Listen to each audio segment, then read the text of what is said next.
So, Billie, can you give us some predictions of the media landscape over the next 5 years? Well, that it's really, really tough because, I work with ratings and the networks, this year they actually, for the most part, were flat, which is a big thing. But even being flat, it was because they each had one or two breakout shows that helped lift the averages. I could say that, like, I'm not, with no exaggeration, 30% of the shows have reached series lows this year. Network shows had reached their lows this year. And I think that with cable programming more and more originals, a lot more viewing is going to cable. Now, cable, believe it or not, was like, we were discussing that the bigger networks keep getting bigger and some of the mid-tier networks are growing. A lot of the growth is coming from mid-tier networks that are starting to produce original programming. The networks have a tough fight because the networks can only really afford to produce 22 original episodes. And what they've been doing lately is taking breaks between shows to try out new shows because there's only 22 episodes. And it breaks up the flow, and they realize that's not working, so they have to think about their strategy there. But I think that the networks, they really said we're going to pay money and we're going to do a lot of pilots, and a lot of the pilots look good, but they just seem to not be reaching people. But reality keeps growing. I mean, because reality shows seem to do very well. They see, and especially among 18 to 49, it seems that comedy is trying to make a comeback.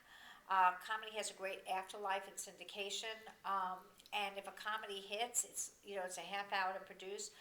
I think the networks in the next season are trying to produce more comedies as they did last season. I think dramas have started to fall off. This season, a number of dramas have started to fall off. So I do see a shift in terms of like the networks are going to have a hard time and are really going to have to step up to the plate and try to produce new types of programming because cable is knocking at their door. Some of these cable networks with these reality type shows that producing big ratings. I mean, I'll take Walking Dead. It did 7.7 million viewers for its finale, which is really more than a lot of network shows are producing. So it's a changing environment. So, what do you think the future is for broadcast?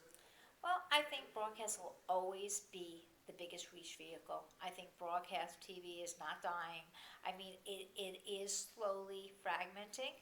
And I do, but it's still always going to be the big kahuna. I mean, it has the biggest reach, and people still know the networks. As I said, cable, the highest rated cable shows, and I gave you some rare instances such as a Walking Dead finale, but the highest rated cable shows, if they get $3 million, I mean $3 million, 3 million viewers, that's a hit for cable. On network, that wouldn't be a hit. So the thing is, we always have to put that in perspective. So I think the networks will continue to be viable. I think they'll continue to produce some memorable programming, and I just think the models are changing a bit in that I think they're realizing people are, watching on DVR, so they might try, they're working on shows that more hold you on to their programming. And I think they're looking at shows that also play well on other outlets, such as your iPad or your iPod or whatever other outlets. And they're looking to explore they want to be more cross-platform. And if you look at any network's website, they're now letting you stream, videos online, and they're getting involved with Hulu and Netflix and whatever because they know that in order to keep their audience, they have to involve them on all platforms. So, as I said, network's still always going to be the big kahuna. Let's talk a little bit about the future of multitasking and how new technology might impact that.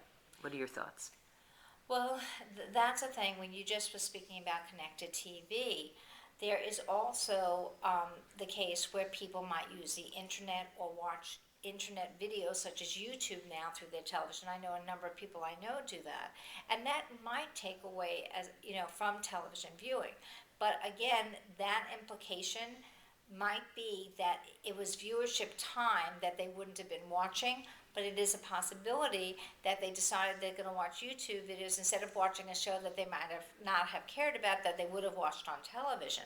And that's what's happening. People are multitasking much more now than ever before. They're on their computers while they're watching TV, while they're texting. So it's very, very interesting. There was a study done a number of years ago, and Sherry and Brill and I forgot the organization at this point, had done a huge study where they actually shadowed people, and they went and followed a number of different households in different situations, and they saw that people multitask much more than they think they do. But the TV is always usually on still when they're multitasking. They could be talking on the phone, on their computer, texting, but the TV is always on. So the thing is, I think that what really is going to change a bit in terms of multitasking, and this is for advertisers, how many people are really paying attention to your commercial. And that's something that I know a lot of studies are going to probably be done on in the future, because people are going to continue to multitask, especially with all the new devices coming out. So this really is a question of how, in terms of engagement, how that'll impact engagement.